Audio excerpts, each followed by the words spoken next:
Well, hundreds of Americans are back on U.S. soil today, nearly a month after boarding that now quarantined Diamond Princess. Yeah, the flights were supposed to be free of the coronavirus. 14 tested positive, and they, along with the rest of the passengers, will remain in quarantine. Can you imagine? I know, right? This has got to be tough on these people who have been away for so long. So long. Sarah Harmon has the story.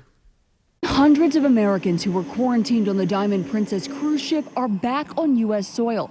2 chartered flights from Japan touching down overnight at Air Force bases in Texas and California.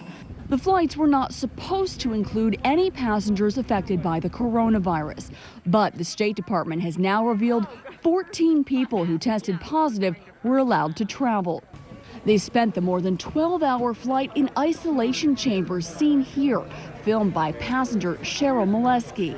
After nearly 2 weeks in quarantine, she and her husband decided it was time for their extended vacation to come to an end. Honestly, you're much safer getting off this ship.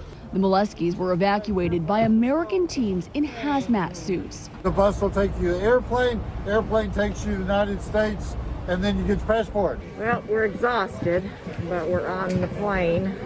NBC's Janice Mackey-Frayer is in Yokohama, Japan. There are still some Americans on the ship who chose to not get on that flight. They're among some 3,000 passenger and crew who will remain under quarantine until Wednesday. And only when they test negative for the virus will they be allowed off the ship. Among the Americans who chose to stay on board, Matthew Smith. The U.S. offer was break this quarantine early, get into a bus with a bunch of other people who we don't know how they've been doing the quarantine. Now, what happens next depends on whether or not you have coronavirus. The passengers who are infected will be treated at a hospital. Everyone else is now subject to a mandatory 14-day quarantine with regular health checks. And keep in mind, it's been almost a month since these folks initially set sail on their cruise. Home is still a long way away. Back to you guys.